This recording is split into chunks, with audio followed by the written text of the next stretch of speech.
Good morning बच्चों, आप सभी का स्वागत है हमारे YouTube channel the education campus में। और बच्चों, मैं हूं आपके साथ राजीव सर।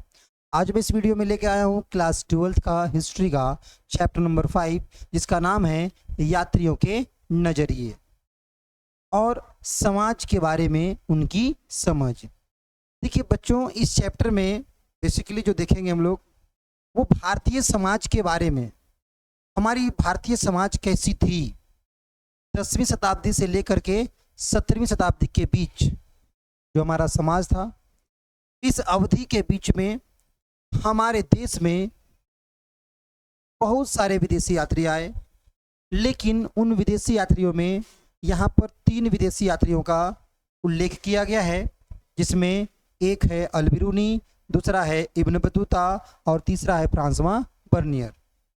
जब वे भारत की यात्रा किए तो भारत के सामाजिक परिवेश में से उनका सामना हुआ। उन्होंने भारतीय सामाजिक, भारत की परंपरा, भारत की प्रथाएं, भारत का धार्मिक विश्वास, भारत के रीति रिवाज, पहनावा, वेशभूषा, खान पान, रीति रिवाज, सभी चीज़ों को अपने समक्ष उन्होंने पाया। और उनके नज़रिए से, उनके नज़र में ये रीति रिवाज, यहाँ की परंपरा, यहाँ की मान्यताएं, सामाजिक स्थिति उनको कैसी लगी, अच्छी लगी या बुरी लगी, उन सभी चीज़ों का वर्णन उन्होंने अपने अपने पुस्तक में किया। आज हम उनके पुस्तकों को पढ़कर और हम अपने प्राचीन भारत के इतिहास को, प्राचीन भारत के सामाजिक इतिहास को समझ सकते हैं कि प्राचीन भारत में 10वीं से 17वीं शताब्दी के बीच में हमारा भारतीय समाज कैसा था। तो चलिए स्टार्ट करते हैं इस चैप्टर के महत्वपूर्ण MCQ प्रश्न पर, जो एग्जाम के दृष्टिकोण से बहुत ही इम्पोर्टेंट होंगे। पहला प्रश्न कहता है कि इब्न बतूता भारत कब पहुंचा। इब्न बतूता भारत कब पहुंचा? 4 ऑप्शन दिए हुए हैं।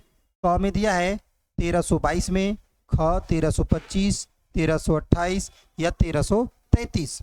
तो इसका सही जवाब होगा बच्चों ऑप्शन ख 1333 में। प्रश्न नंबर 2 पे चलेंगे। कहता है इब्न बतूता किस सुल्तान के शासन काल में भारत आया। ऑप्शन दिया है बलबन, मोहम्मद बिन तुगलक, फिरोज तुगलक या अलाउद्दीन खिलजी। तो इसका सही जवाब होगा मोहम्मद बिन तुगलक, ऑप्शन ख। प्रश्न नंबर 3 पे चलेंगे। कहता है इब्न बतूता ने सुल्तान मोहम्मद बिन तुगलक के अधीन किस पद पर कार्य किया। ऑप्शन दिया है वजीर के पद पर, दीवाने इंसा, दीवाने खैरात या काजी।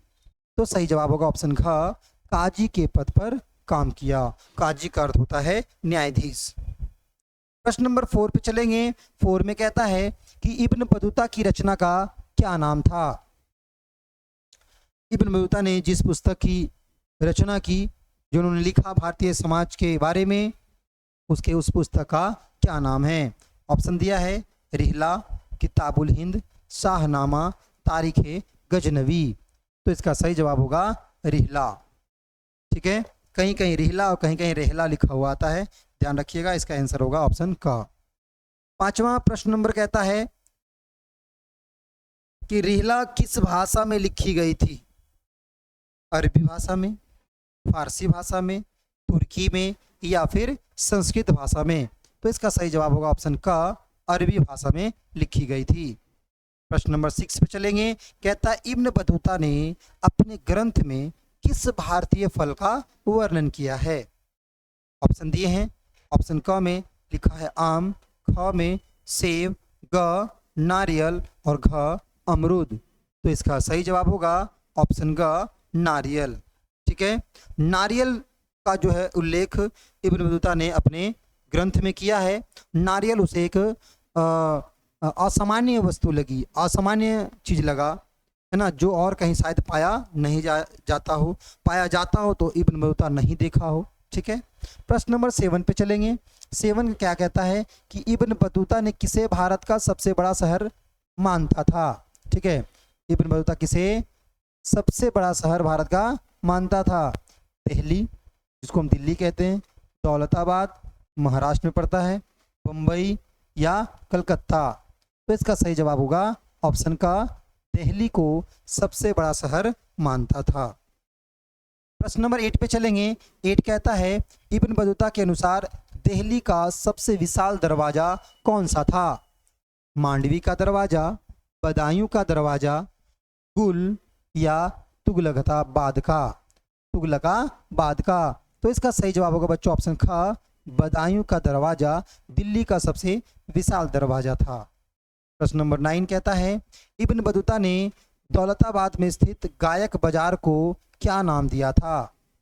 तो लिखेंगे इब्न बतूता ने दौलताबाद, यहाँ दौलताबाद लिखा हुआ है ध्यान रखिएगा, दौलताबाद में स्थित गायक बाजार को क्या नाम दिया था? ऑप्शन दिया है शमीमाबाद, साहिबाबाद, ताराबाद या इनमें से कोई नहीं। तो इसका सही जवाब होगा ऑप्शन ग, ताराबाद। प्रश्न नंबर 10वां कहता है बर्नियर किस देश का निवासी था? कहाँ से चलकर आया था? कुछ भी पूछ सकता है। ऑप्शन दिया है इंग्लैंड, पुर्तगाल, फ्रांस या फिर स्पेन। तो इसका सही जवाब होगा बर्नियर फ्रांस का निवासी था और फ्रांस से चलकर भारत आया था। प्रश्न नंबर 11 में क्या कहता है बर्नियर भारत कब आया था? ऑप्शन 1645 में, 1656 में, 1670 में या 1688 में। तो ध्यान से देखिए, इसका सही जवाब होगा ऑप्शन ख, 1656 में भारत आया था। आगे 12वां प्रश्न कहता है फ्रांसवा बर्नियर किसके दरबार में चिकित्सक बनकर रहा था? तो फ्रांसवा बर्नियर तारासिको के दरबार में एक चिकित्सक बनकर रहा था।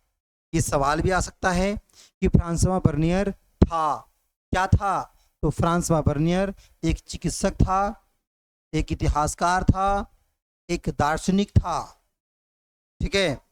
तो लेकिन पेशे से वो क्या था? एक चिकित्सक था। तो ये भी क्वेश्चन बन सकता है कि फ्रांसवा बर्नियर कौन था? तो एक चिकित्सक था, ठीक है। साथ ही साथ वो एक इतिहासकार था, दार्शनिक था और चौथा ऑप्शन में आ सकता है इनमें से सभी। तो आप उस पर टिक कर लेंगे।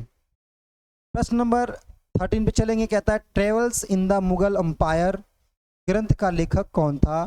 Francois Bernier, Ibn Battuta, Al Biruni या फिर अबुल फजल? तो इसका सही जवाब होगा फ्रांसवा बर्नियर। देखिए फ्रांसवा बर्नियर जो है वो 17वीं शताब्दी में भारत की यात्रा की थी और उस समय में जब 17वीं शताब्दी में भारत आया था उस समय भारत में मुगल साम्राज्य का शासन था। इसलिए उसके काल में जब आए और उस काल के बारे में जब कुछ लिखा तो उन्होंने अपने पुस्तक का नाम रख दिया travels in the Mughal empire. अगले प्रश्न की ओर चलते हैं। प्रश्न नंबर 14 कहता है अनेक विदेशी यात्रियों ने भारत की जिन दो चीज़ों को असामान्य माना वो क्या थे? ऑप्शन दिया है दूध तथा अंडे, ख में दिया है नारियल तथा पान, ग में दिया है पपीता तथा टमाटर और घ में दिया है तरबूजा तथा खरबूजा। खरबूजा तथा तरबूजा। तो इसका सही जवाब होगा ऑप्शन ख, नारियल तथा पान। प्रश्न नंबर 50 पे चलेंगे। 15 में कहता है कि भारत में अल बिरूनी जिसके साथ आया था उसका नाम था, क्या नाम था उसका? किसके साथ भारत आया था वो? तो महमूद गौरी, तैमूरलंग, महमूद गजनवी या नादिर शाह? तो इसका सही जवाब होगा ऑप्शन ग, अल बिरूनी जब भारत आया था किसके साथ आया था वो? महमूद गजनवी के साथ आया था। 1017 ईस्वी में गजनवी ने ख्वारिज्म पर, कहाँ पर? ख्वारिज्म, ठीक है ना, ख्वारिज्म पर उन्होंने क्या किया था? हमला किया था और वहाँ के कई विद्वानों को बंधक बनाकर अपनी राजधानी गजनी ले आया था। अफगान साम्राज्य का वो शासक था। तो उसी के साथ वो भारत आया। किसके साथ? महमूद गजनवी के साथ। उस समय भारत का शासन अफगानिस्तान तक होता था। प्रश्न नंबर 16 पे चलेंगे।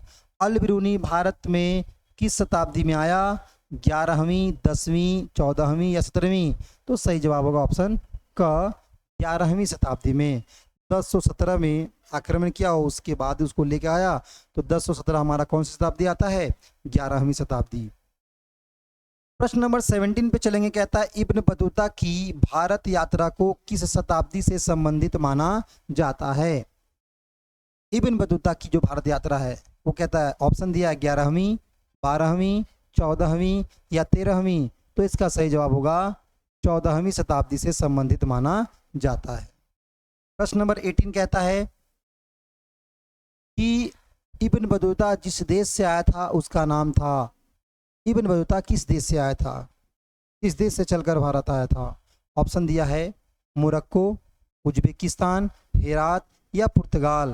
तो इसका सही जवाब होगा इब्न बतूता मोरक्को से चलकर आया था। कहाँ से? मोरक्को से, जो अफ्रीकी कॉन्टिनेंट का एक देश है। प्रश्न नंबर 19 पे चलेंगे। कहता है फ्रांसवा बर्नियर जिस देश से भारत आया था उसका नाम था। तो फ्रांसवा बर्नियर फ्रांस से आया था, ध्यान रखिएगा, नाम से और इसके देश का पहचान हो जाता है।